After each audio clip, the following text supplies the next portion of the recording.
Welcome again, this is Almost Canada en route.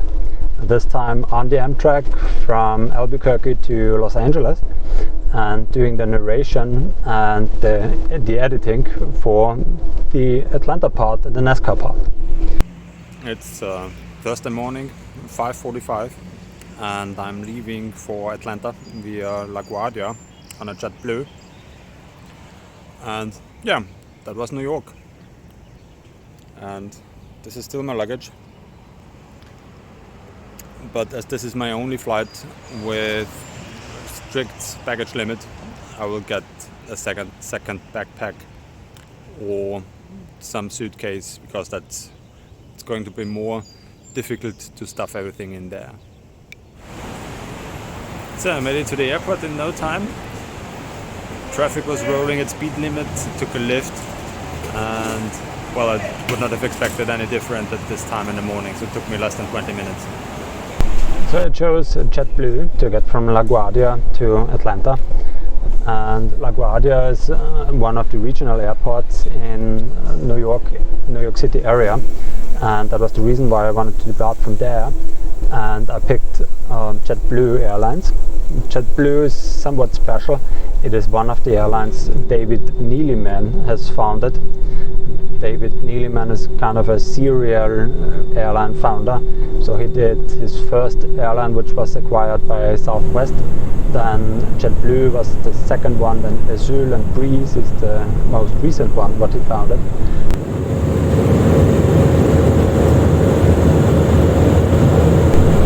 Once arrived in Atlanta, I took a rental car.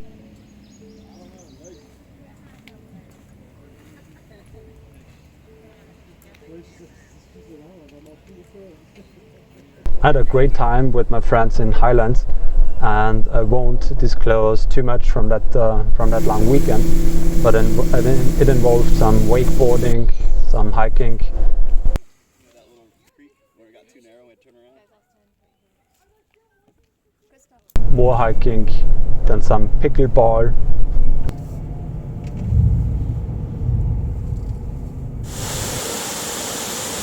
So this is Dry Falls, North Carolina.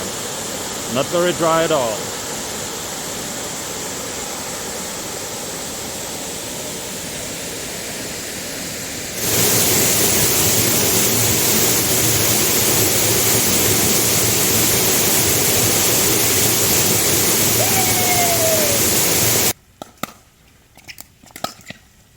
And golf as well. On Sunday afternoon, then I made my way to the NASCAR race, which was south of Atlanta on the Atlanta Speedway. And again, it was a 3-hour drive. What I figured out in the past is that Americans are really well in managing many people in their cars and managing many people on events. So that's what they do really well. And that was the same here at the NASCAR race.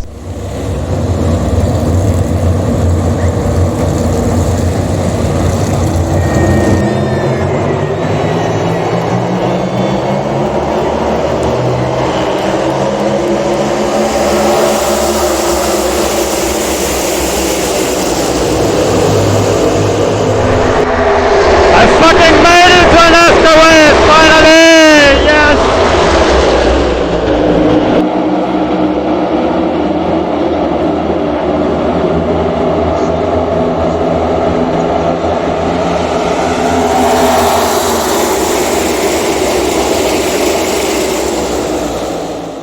The race itself was insane. So this was my 5th attempt now to see a NASCAR race, and this time it worked out, and I was really glad that it did.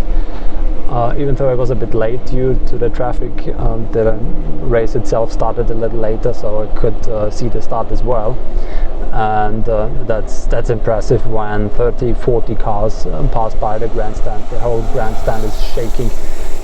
And this is a noise what you cannot imagine. So I used 2 different kinds of ear mufflers. So one of these in-ear mufflers, and in addition to that, my Sennheiser noise cancelling headphones, and it was still loud. So that's an incredible noise.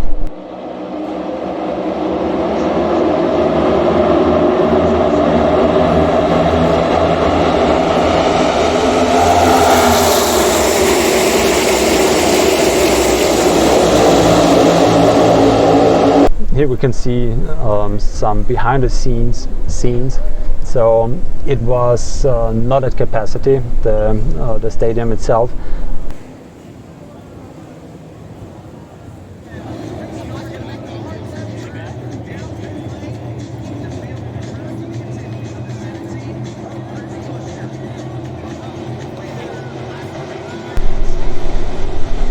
A little later in the race, I changed my position at the grandstand and was lucky to see a restart of the race after a crash. But this is what we can see here now.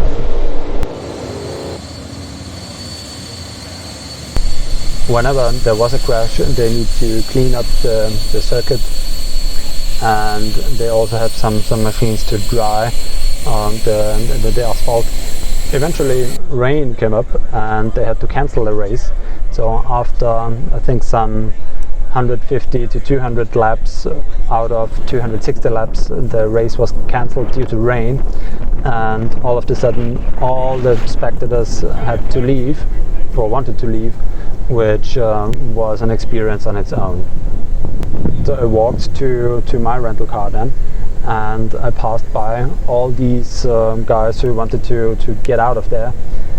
And that was kind of scary, walking between these cars and trucks where sometimes the hood is on eye level. Here I am in my rented Prius, waiting to get out of here like all the others. Then all of a sudden the weather changed and all want to depart now at once. This is so impressive how they manage so many people and so many cars so well. Here I am, I'm back in my worn out Super 8 motel.